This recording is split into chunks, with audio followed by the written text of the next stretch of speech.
I'm billionaire. Thank universe. ఈరోజు మనం మళ్ళీ వైఎస్ జగన్ గారి నుంచి తెలుసుకుందామండి. సార్ గారు వైఎస్ఆర్సీపీ పార్టీ పెట్టి ఫస్ట్ టైం ఫెయిల్ అయ్యి 2019లో మనకు సీఎం గారు అయినారండి. 2014లో చంద్రబాబు చేసిన ఒకటే మిస్టేక్ వల్ల ఆయన సీఎం అయినారండి. జగన్ బాబు మన వైఎస్ జగన్ గారు అండి. అదే మిస్టేక్ సేమ్ 19లో ఈయన చేసిండు. 2024లో గోవిందా అతని జీవితం కొలాప్స్ అయిపోయింది. ఏం చేయమంటారండి, నెంబర్స్ రూల్ ద వరల్డ్. ప్రతి ఒక్కరి జీవితంలో నెంబర్స్ మస్ట్ ఉంటాయండి. వాళ్ళు నమ్మలేదనుకోండి జీవితం గోవిందా. అది ఎవరైనా పర్లేదు. ఎందుకంటే ఫస్ట్ వైనాట్ వాల్సిన 175 ఎమ్మెల్యే సీట్లు అన్నారు, అందులో 11కి పరిమితం అయిపోయారు. అందులో చూడండి ఆ నెంబర్స్ ఎట్లా రూల్ చేశాయంటే వైనాట్ 175 అన్నారు. అది చెక్ చేస్తే మొత్తం మీరే చెప్పండి. 1, 8, 13 వస్తుంది. 13 నెంబర్ డెత్ నెంబర్ అండి. సార్ గారు ప్రమాణ స్వీకారం చేశారు 30 మే 2019. మొత్తం కలిపితే 30/20 వస్తుంది 2 అన్నట్టు. అతని జీవితం కూడా 11 వచ్చినాయండి. అంటే 2 వచ్చినాయి, అంటే 11 అన్నట్టు సీట్లు వచ్చినాయి. అది మరీ దారుణం తెలుసా అండి. కోలుకోలేని దెబ్బ సారు, అంటే జీవితంలో కోలుకోలేని దెబ్బ పడ్డాడు అన్నట్టు. కానీ ఇప్పుడు నెక్స్ట్ మళ్ళీ జగన్ గారే అండి. అదే మిస్టేక్ మళ్ళా చంద్రబాబు నాయుడు గారు చేశారు. ఇంకే అడిగా ఇప్పుడు ఆల్రెడీ పబ్లిక్లో వెళ్ళిపోయింది జగన్ గారు సీఎం ఉంటే అయిపోవని. కానీ జగన్ గారు ఉన్న 5 సంవత్సరాలు మరీ దారుణంగా చేశారంటే అప్పులు కొని చేశారు. అంటే జగన్ గారు ఏం చేశారంటే మధ్యలో ఉన్న జెడ్పీటీసీ, ఎంపీటీసీ, ఎమ్మెల్యేకి సంబంధం లేదు. అక్కడ డైరెక్ట్ చంద్రబాబు నాయుడు జగన్ గారు ఫస్ట్ డేట్ స్విచ్ ఆన్ చేశాడు అన్నట్టు. డైరెక్ట్ స్విచ్ ఆన్ చేస్తే అంటే ఫస్ట్కు అందరి అకౌంట్లో పడిపోవాలన్నట్టు మనీ. కానీ అవి ఎట్లా పడ్డాయి, ఎవరి ద్వారా పడ్డాయి అనేది తెలియదు కదండి.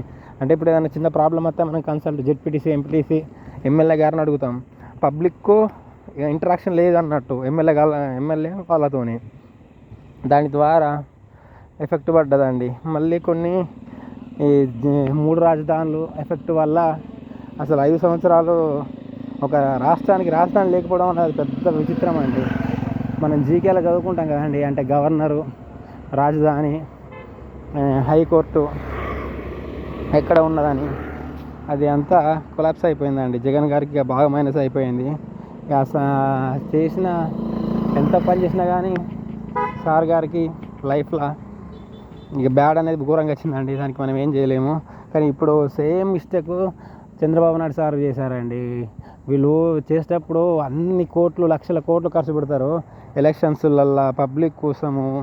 కానీ ఒక న్యూమరాలజీ నమ్మరండి.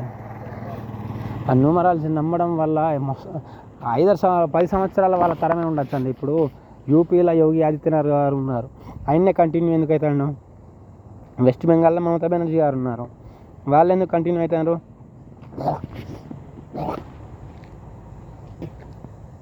వాళ్ళకు న్యూమరాలజీ ఫాలో అవుతారు అండి. అందరూ అనుకుంటారు కావచ్చు న్యూమరాలజీని కూడా ఫాలో అవుతాడు. ఏడెట్టినా నామినేషన్ వేసినా గెలుతాము, ఏడెట్టినా పైసలు పంచి పెట్టినా గెలుతాము, ఏడెట్టినా ప్రమాణ స్వీకారం చేసినా గెలుతామని అనుకుంటే పొరపాటు పడ్డట్టే. ఇప్పుడు చూడండి వైఎస్ షర్మిల గారు ఎమ్మెల్యే గెలవలేదండి. అది మరీ దారుణం తెలుసా. అన్ని వేల కోట్ల ఆస్తిపరులు అయినా కానీ గెలవలేదు. జగన్ గారు గెలిచారు, ఎంపీ సీట్లు పోయినాయి కొన్ని. మనకు కావాల్సింది ఏంటి, సీఎం క్యాండిడేట్ అనేది చాలా గ్రేట్ కావాలండి. మనకు సేమ్ తమిళనాడులో అన్నమలై గారు ఓడిపోయారు. ఇక్కడ మన బీఎస్పీ నుంచి తెలంగాణలో ఆర్ఎస్ ప్రవీణ్ సార్ కూడా ఓడిపోయారు. వాళ్ళు ఏమనుకున్నారు, పబ్లిక్ మాతోనే ఉన్నారు, మాకే ఓటేస్తారు అని అన్నారు. కానీ ఏం జరిగింది, లాస్ అయినారు. ఇప్పుడు ఓడిపోవడం అంటే నాటే జోక్ అండి. మీ కింద ఉన్న స్థాయి వ్యక్తులు ఏం కావాలి, వాళ్ళ 5 సంవత్సరాల భవిష్యత్తుని మీరు పోగొట్టినట్టే కదా. మీరు ఫాలో చేసేది ఏంది, న్యూమరాలజీ. అది కూడా ఎప్పుడు 3-4 సార్లే.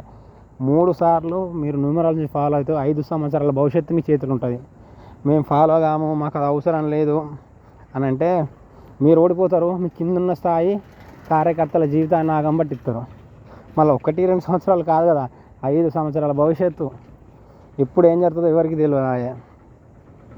మరి అందుకే ఆలోచించండి. జగన్ గారు ఇప్పుడు నెక్స్ట్ సీఎం క్యాండిడేట్గా ఫిక్స్ అయిపోయింది అన్నట్టు.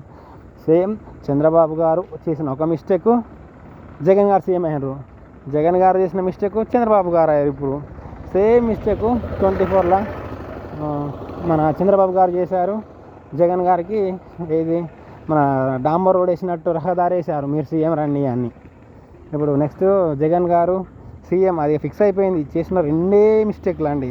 న్యూమరాలజీ వాళ్ళ యొక్క జీవితాన్ని ఎంత చేంజ్ చేస్తుంది అనేది ఇప్పుడు చూసారండి. ఎందుకంటే జగన్ గారు సీఎం ఉన్నప్పుడు చంద్రబాబు గారిని జైల్లో పెట్టిండ్రు. అసలు అది హిస్టరీలో చంద్రబాబు గారిని టచ్ చేసిన వ్యక్తి లేరు తెలుసా అండి.